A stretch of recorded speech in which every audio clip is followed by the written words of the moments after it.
What's up, YouTube? This is Too Raw for TV. So, Skip Bayless is a very polarizing figure. He has his fans, he has his detractors. He has a style that, entertains many and turns off a lot. And it can be interchangeable. One week you may love Skip, the next week, depending on who his target is, you may despise him.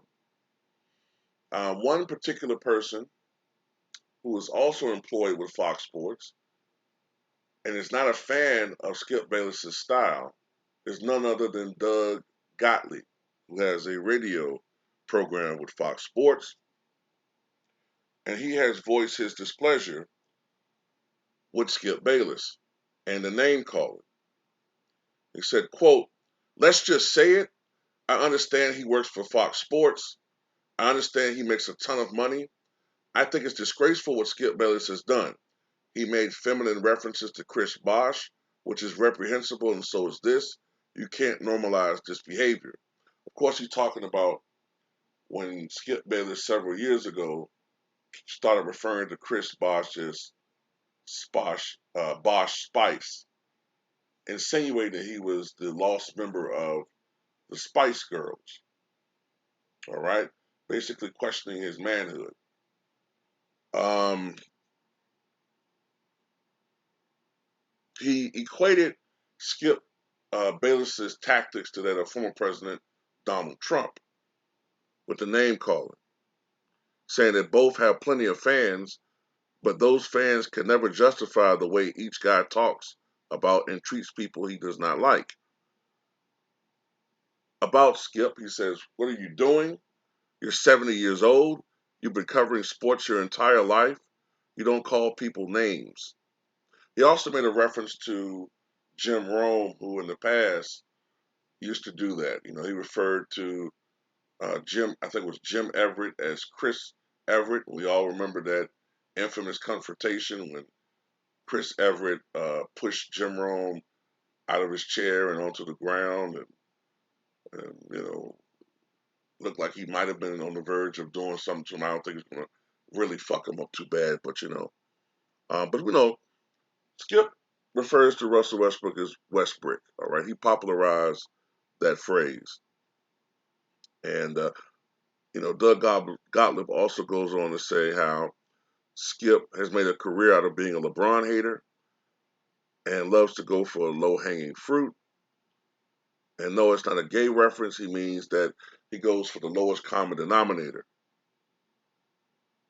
If you ask people in the NBA, they will say, like, why would you call people names? You're 70 years old.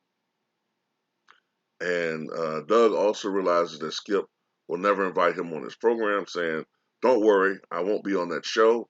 He doesn't let people who want to come back at things like that on his show. As we know, that's the thing about Skip and Donald Trump that is similar. They can dish it out, but they can't take it.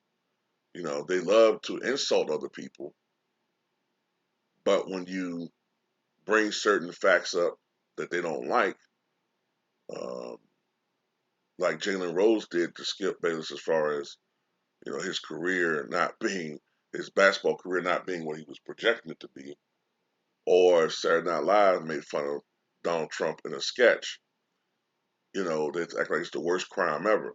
So there's some parallels there. There definitely are. Skip is entertaining to an extent, man, but he has a lot of character flaws. And I think they're starting to really truly rub off on Shannon Sharp. They really are. They're starting to rub off on Shannon Sharp in a big way. And, I think it's just, it goes, look, criticism is one thing, and we're all trying to be entertainers. And sometimes we do go off, and sometimes we say shit for, for laughs and shits and giggles. Does it always make everything we say right? Not always. But, do I sometimes, or do anybody else sometimes, do any of us cross lines sometimes? A little bit. Um, that happens because we're human. But at the same time, I try not to cross certain boundaries. These guys, they go beyond those boundaries. and it goes beyond just critiquing athletes for their play on the court or on the field, and to dehumanize them as people. You know, uh, but anyway, that's a whole nother argument. Tell me what you guys think. Do you agree with Doug Gottlieb?